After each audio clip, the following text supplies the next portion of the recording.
Multiple women say this morning that Donald Trump made unwanted advances towards them.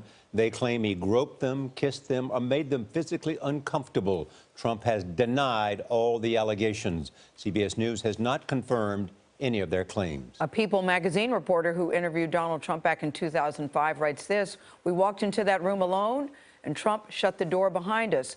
I turned around, and within seconds, he was pushing me against the wall and forcing his tongue down my throat." We spoke earlier with the New York Times reporters who published accounts from two other women. One woman told the Times that Trump, sitting next to her on a plane, lifted the armrest and began to touch her. The accuser spoke out after a 2005 video showed Trump making sexually aggressive comments about women.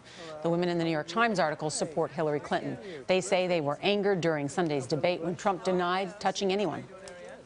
Are you saying that what you said on that bus 11 years ago, that you did not actually kiss women without consent or grope women without consent? I have great respect for women. Nobody has more respect for women than I do. So for the record, you're saying you never did that? I said things that, frankly, you hear these things are said, and I was embarrassed by it, but I have tremendous respect for women. Have you ever done those things? Women have respect for me, and I will tell you, no, I have not. The Times got Trump's reaction before the article was published. Quote, "None of this ever took place," said Mr. Trump, who began shouting at the reporter who was questioning him. "You are a disgusting human being," he said. "We asked the Trump Organization to provide someone to talk to us, but it was unable to do so." Trump's lawyer sent a demand for a retraction to the New York Times last night. The lawyer said the article is reckless, defamatory, and constitutes libel. And the attorney called the timing, quote, "nothing more than a politically motivated attempt to defeat Mr. Trump's candidacy." There are also reports that Donald Trump is thinking of suing the paper now. CBS News legal analyst Rikki Klieman is with us and joins us at the table to discuss. All right, Rikki, where do we begin? If he sues, he could sue on what grounds? And doesn't it open him up to all sorts of other things? Well, let's start with the lawsuit in and of itself. This would be a lawsuit for libel. It's print. He is saying that it has defamed him, that is, cast him in a light that is unfavorable. Obviously, a sexual assault or an unwanted groping or kissing would do that. However, he is a public figure. And the New York Times knows well, because the seminal case that every law student has ever heard about is called New York Times versus Sullivan.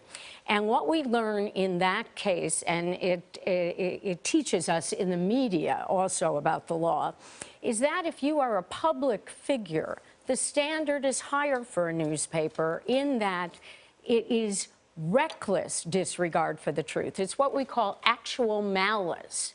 And actual malice doesn't mean hatred. It just means that you acted recklessly, or the Times would have acted recklessly in its publication. So you had the reporters on in the last hour. It seemed to me, from listening to them and also from knowing a news organization, whether it would be a New York Times, a Washington Post, a Wall Street Journal, or CBS News, we have lawyers. We have lawyers which vet things. You just don't throw something into print or put something on the air without vetting it. Your Times reporters noted that these stories did occur originally contemporaneously, that there were other people who had heard them. But Donald Trump has threatened to sue the New York Times in the past. Just recently, when they published part of his tax summaries, apparently up to this date, he's not sued them. He's not sued them yet on this particular article. If he were to sue them, what would the discovery process look like? Well, this is the question that you and Gail both want answered, and Charlie does too.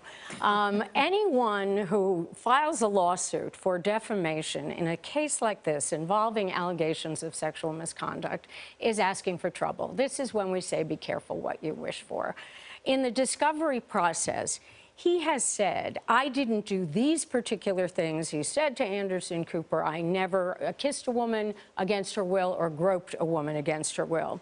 Well, in discovery, we can find out all the things he might have done and with whom he might have done it.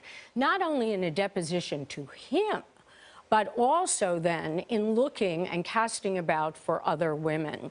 This would be a nightmare. So if you were Donald Trump's lawyer, you'd say, look, we can send this letter threatening and saying withdraw it, but what? What would your counsel be to Mr. Trump? Well, my counsel would be that he could demand the retraction, which he's already done with the letter, because it is too late to catch that train. It's gone. But I would not tell him to sue, because I do think that opening up your entire past, we're talking about the word never. Yeah. I have never done this. So the discovery process, I think, would be horrendous for him. And if we think some people came out of nowhere, just wait if there were a lawsuit. Can you sue the people that are cited in the story? Yes, you can. And he may want to threaten to do that, or in fact to do that, for the idea that it may deter others from coming forward. Thank you, Rick.